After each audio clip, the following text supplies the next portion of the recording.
Salut, c'est Joshua Mattei.fr. Bienvenue dans cette courte vidéo qui va vous présenter la stratégie d'enchère du coût le plus bas. On va rester assez succinct et concis parce que pas besoin de faire ici dans le complexe puisque c'est simple, c'est un concept qui est simple mais qu'il faut comprendre. Donc qu'est-ce que c'est la stratégie d'enchère au coût le plus bas sur Facebook?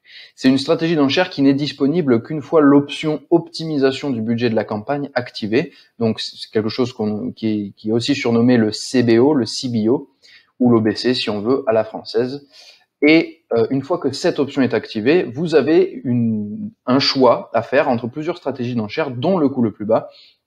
Et le coût le plus bas, voilà ce qu'il représente. Ça va vous permettre de dépenser votre budget, qu'il soit quotidien ou qu'il soit global, c'est-à-dire sur la durée de la campagne.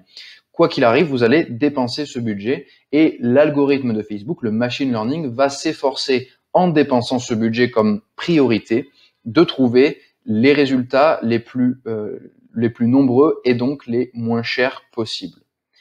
Par exemple, si vous mettez au niveau donc de la campagne un budget de 50 € par jour, budget qui sera alloué idéalement entre vos différents ensembles de pubs, qui sont le deuxième niveau dans la hiérarchie, eh bien, vous allez être certain de dépenser 50 € par jour et d'avoir, en théorie, du moins c'est pas vérifiable, mais en théorie, autant de résultats que possible avec ce budget-ci. Voilà.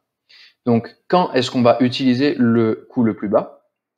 Dans un premier temps, on va l'utiliser si vous voulez vous assurer de diffuser vos publicités et si vous voulez vous assurer de dépenser tout votre budget. Et que ça, c'est une priorité pour vous par rapport à l'idée ou à la notion de contrôle des coûts. Si vous ne voulez pas contrôler vos coûts et que vous voulez simplement diffuser au maximum, c'est l'option que vous allez choisir.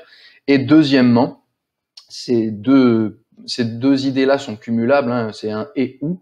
Deuxièmement, si vous ne connaissez pas vos KPI, c'est-à-dire vos indicateurs de performance en ligne, c'est-à-dire vous ne connaissez pas combien un clic va vous coûter en moyenne, vous ne connaissez pas le prix d'une vue de page de destination, d'un ajout au panier, d'un achat, ni vos taux de conversion d'un moment à l'autre de l'entonnoir d'acquisition, alors vous allez utiliser le coût le plus bas pour générer du volume et observer ce qui se passe dans votre entonnoir d'acquisition et tirer des conclusions sur l'état actuel de vos KPI. Voilà en gros ce que c'est le coût le plus bas. Je vous remercie d'avoir regardé cette vidéo jusqu'ici. J'aimerais vous demander de cliquer sur j'aime sous la vidéo et je vous dis à très bientôt dans la prochaine vidéo. Et pensez à vous abonner aussi, pas y oublier.